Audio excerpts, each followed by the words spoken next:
Welcome my dear children of class 10. In the last videos I have explained about the life processes, respiration, nutrition, photosynthesis, all we have learnt, and now we will learn the next life process, excretion. Let us see what is excretion. It is the process of elimination of metabolic waste. Elimination of metabolic waste.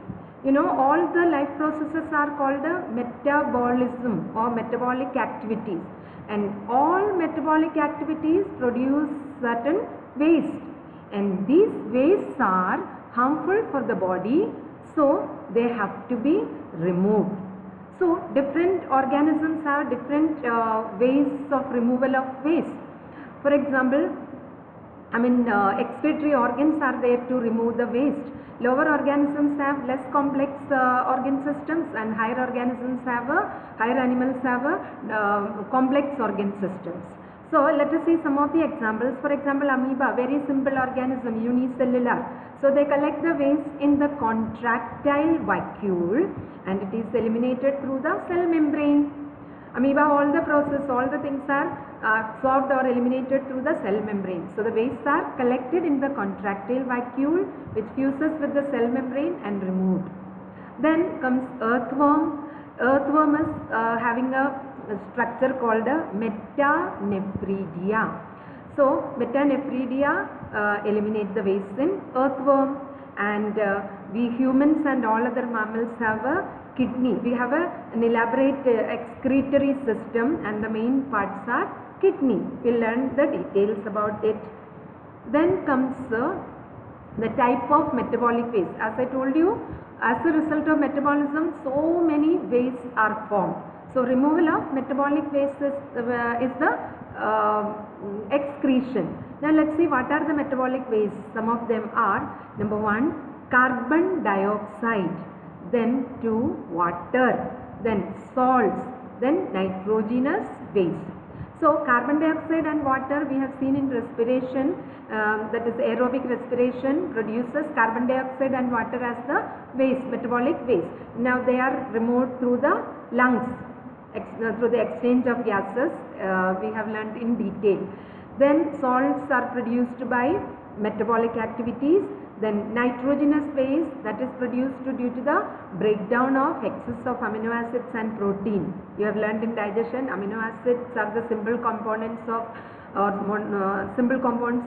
which form the protein, and protein is broken down into amino acid. When these are broken down, these are nitrogen compounds. Protein is a nitrogen compound. So when they are broken down, nitrogenous wastes are formed. So these wastes have to be removed. Then the types of waste: ammonia. For example, ammonia is a nitrogenous waste. It is highly toxic to the body. So immediately our liver converts it into urea. There is a complex process taking place in the liver. So liver converts ammonia into urea. Urea is moderately toxic, and this is also waste, so it has to be removed. Then there are uric acid crystals, which are minimally toxic. Less toxic is uric acid, and the removal of these wastes are, ammonia, urea, they are dissolved in water. So for the removal, water is required. So ammonia requires more amount of water. It is highly soluble in water. So aquatic organisms eliminate nitrogenous waste in the form of ammonia, and we human beings and mammals eliminate nitrogenous waste in the form of urea. Then aerial organisms like birds and some other animals remove it in the form of uric acid, because uric acid is insoluble in water. So removal of waste in the form of uric acid needs a less amount of water, and urea also needs water. So urea forms the urine. Our kidney makes urine by dissolving urea and other waste in water. So we will learn the process in detail. So these are the types of waste: nitrogenous waste. Then to remove the waste, excretory system. So the organs, all the organs together form the excretory system or urinary system. So which removes excess of water, urea, carbon dioxide and other waste from our blood. Of course, carbon dioxide is eliminated through the lungs. Then the excretory system consists of kidneys. Kidneys and associated parts. We will learn the details of this kidneys, and the kidney has the filtering unit in their tubular part, which is called a nephron. Filters out or kidneys filter out excess of water and urea. Then lungs filter out carbon dioxide from the blood, carbon dioxide and water vapor, water in the form of water vapor from the blood. Then our skin is also an excretory organ. The skin has sweat glands which excretes water, water as sweat, then which contains, sweat contains trace of some chemical waste, including some little bit traces of urea and excess of water, which how much water is, how much we sweat depending on the environmental condition. Then as I told you, liver converts ammonia into urea, and urea is transported to the kidneys for further elimination. Okay, so this is different kinds of excretory system. So in this chapter, so in this topic we are mainly learning about the excretory system or urinary system. Okay, the kidneys and associated parts. So these are also act as, you know, lungs are the respiratory structure we have learned. The skin is outer covering of the body, and liver is also an important organ, largest gland in the body, but they act as the or they also remove some of the waste. So here in this topic we will learn our excretory system, the kidneys and the associated parts in detail. Okay. Now this is our urinary system or the excretory system, human excretory system. In fact, all the mammals have the kidneys and the associated part, this kind of system for all the mammals. So we are learning it with respect to human excretory system of humans.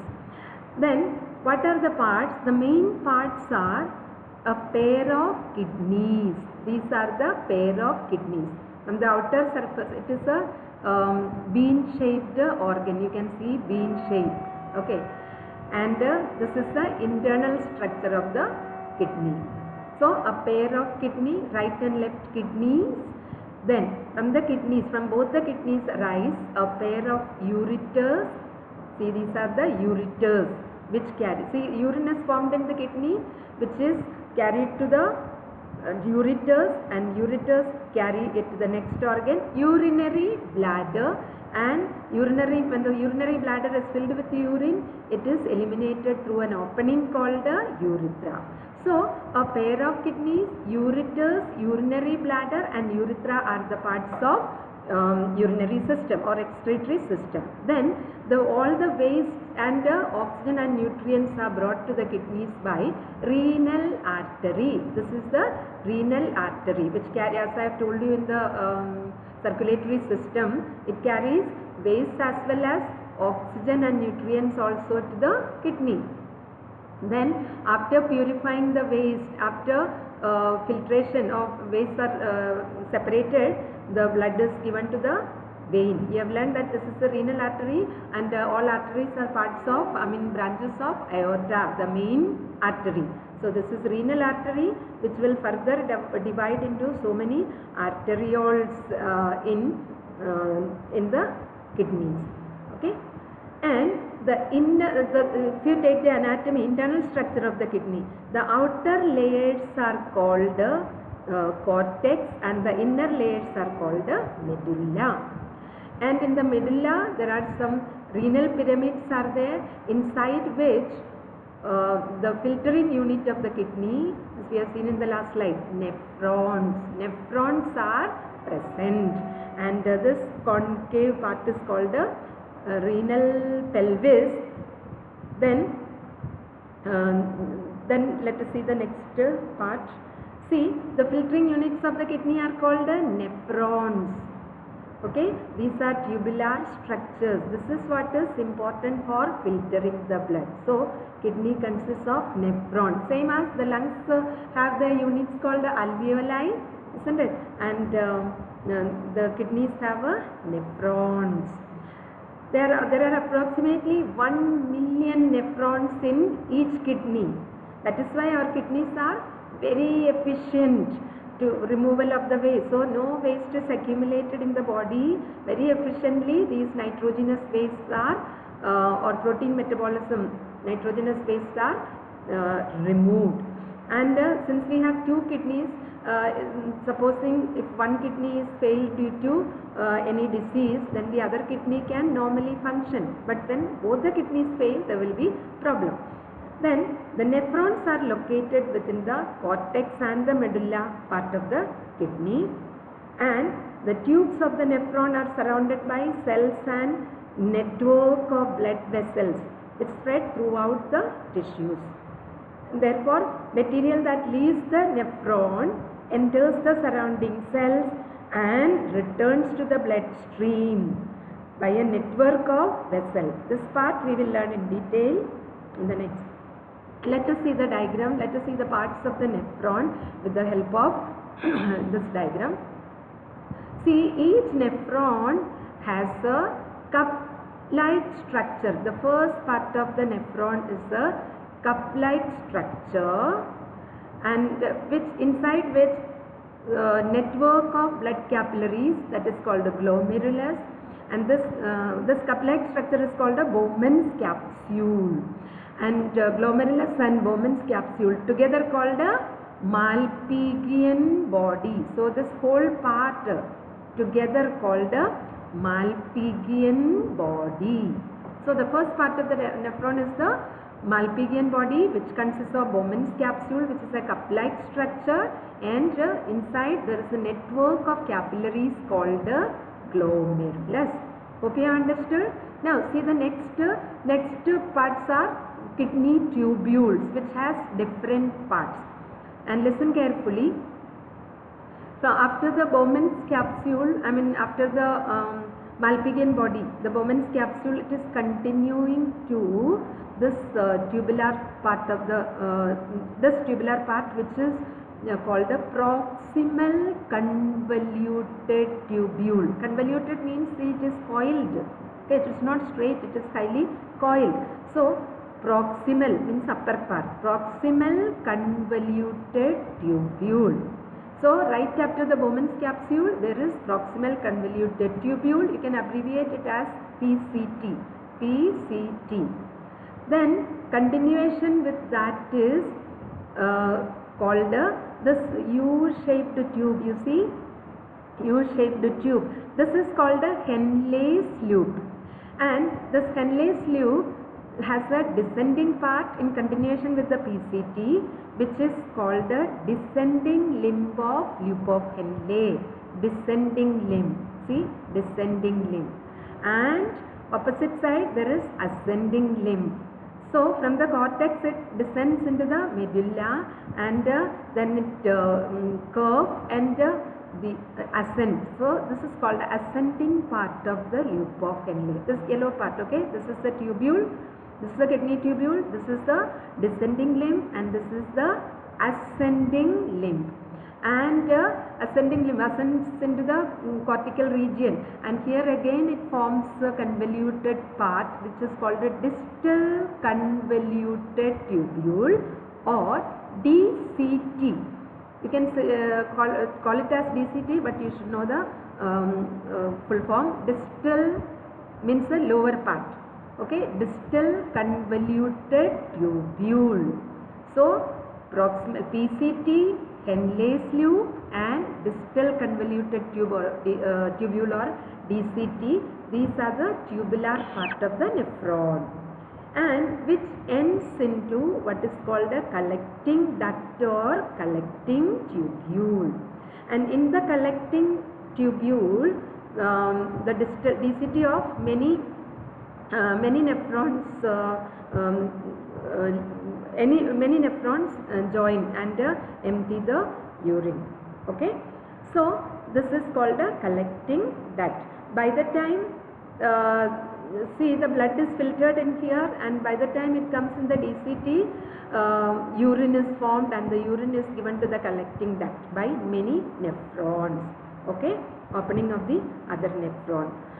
Then comes to, see, this renal artery I have shown you. This is the, see the diagram again. This is the renal artery. So this renal artery branches into small arteries here.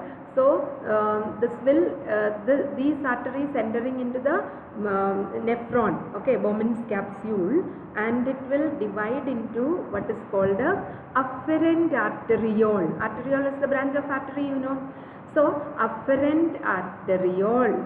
So this enters into the Bowman's capsule, as you can see, and which divides into so many capillaries, a network of capillaries, which is called a, which are called a glomerulus, and it is this afferent arteriole which is bringing the blood to the Bowman's capsule and divides into many capillaries. So it is bringing oxygen, nutrients, as well as all the waste which have to be eliminated, like ammonia, and means ammonia is formed in the liver, it is formed into urea. So urea, that is nitrogenous waste, and other salt and any other substances have to be removed, is brought to the Bowman's capsule by this afferent arteriole. Have you understood? So afferent arteriole bringing the blood to the Bowman's capsule, and after the filtration of the blood, the pure blood enters, pure blood comes out as a efferent arteriole. See, efferent arteriole. So this is coming out. You see the arrow? See the arrow? This is coming to the Bowman's capsule, and this is going out from the Bowman's capsule. So afferent and efferent arteriole. So these are the parts of the nephron, and this efferent arteriole, which will divide into so many capillaries, and it surrounds the kidney tubule. So these are also called a peritubular capillaries. So peri means periphery. So it is surrounding, it is going close to the, running close to the kidney tubules. It is important. So they are called a peritubular capillaries. So they are the blood vessels or capillaries surrounding the kidney tubules. So you understood the structure of a single nephron. So this kind of 1 million nephrons are in each kidney. So our kidneys work efficiently to remove the metabolic waste. Now let us see, you can make this notes, just see the notes. I have already explained. Glomerulus is a mass of thin-walled capillaries. So they are the branches of efferent arterioles. Then Bowman's capsule is a double-walled cup-shaped structure. Then proximal tubule or PCT, proximal convoluted tubule, leads from Bowman's capsule to the Henle's loop or loop of Henle. And loop of Henle is a long loop which extends into the medulla. Then distal part, distal convoluted tubule or DCT, connects the loop of Henle to the collecting duct, as you have seen the diagram, and then collecting duct collect the urine. By the time it comes passes from the distal tubule, it is the urine. All the wastes are removed, and all the wastes are collected and dissolve in water and form urine. So urine is emptied into the collecting duct by the distal tubules. Okay, so you can make the diagram and the notes from this, and then we will see how is urine formed. So far we have learned the parts.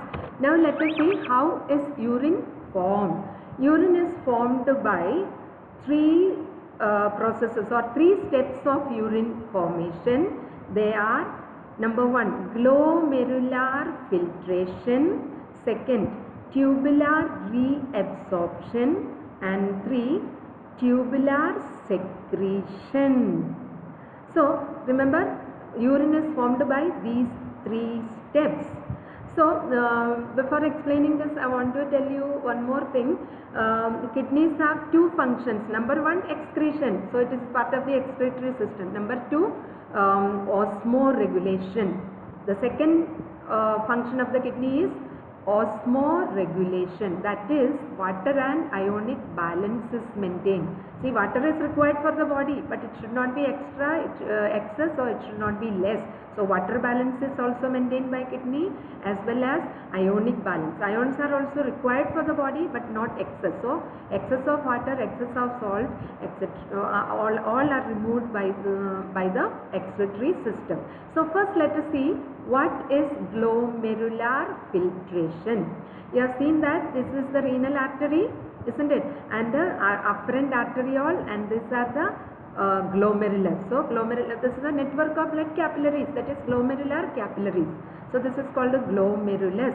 So in the glomerulus has now blood containing the waste. Okay, now it has to be filtered. So how is the filtration is done? So this is the inner wall of the Bowman's capsule, and this is the outer wall, and this is the lumen. Lumen means the inner space of any tubular organ. So this is the lumen of the Bowman's capsule, and the blood is filtered through the wall of the capillaries, through the space, and through the inner wall of the Bowman's capsule. So this acts as a filtration membrane. So what is done? Water and solutes smaller than the proteins are forced through the capillary walls and pores of the glomerular capsule into the tubule, into the lumen of the Bowman's capsule. So what happens? This is in this capillaries, what is there? The blood. Here useful substances are there and harmful substances. Waste as well as useful substances are in the blood. So what happens? The blood vessels, these capillaries have pores. So except the larger protein, all soluble substances and smaller molecules pass into the lumen of the renal tubule, lumen of the Bowman's capsule. So this is called a glomerular filtrate. Glomerular filtrate is formed by glomerular filtration, and glomerular filtrate contains useful as well as harmful substances. So then useful substances we cannot excrete. Useful substances have to be retained in the blood.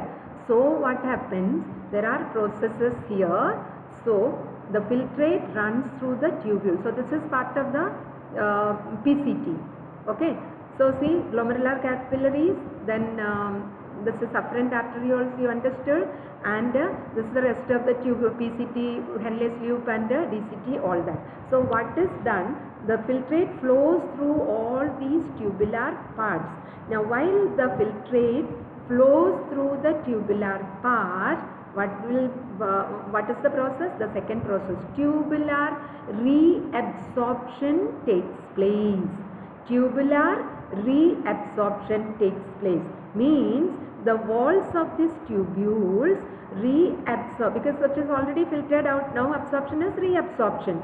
So water, needed amount of water, glucose, amino acid, and the required ions, these are all transported out of the filtrate into the tubular cells, and then they are transported to the blood. That is why I showed you blood vessels are surrounded, peritubular capillaries are there, they absorb the useful substances. So glucose is completely absorbed, water, needed amount of water is reabsorbed, amino acid and needed ions are reabsorbed in various parts of this tubule, PCT, Henle's loop, and DCT.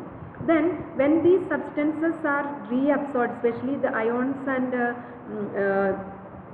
useful substances are reabsorbed, then what happens? The tubule secretes certain ions, H+, potassium ions, creatinine and drugs are secreted. This is again to keep the ionic balance. So this is called a tubular secretion. So reabsorption and reabsorption of substances balance करने के लिए tubular secretion takes place. So finally when it comes to the distal convoluted tubule, it becomes the urine. So all useful substances will be reabsorbed and harmful substances and water dissolve in water to form the urine.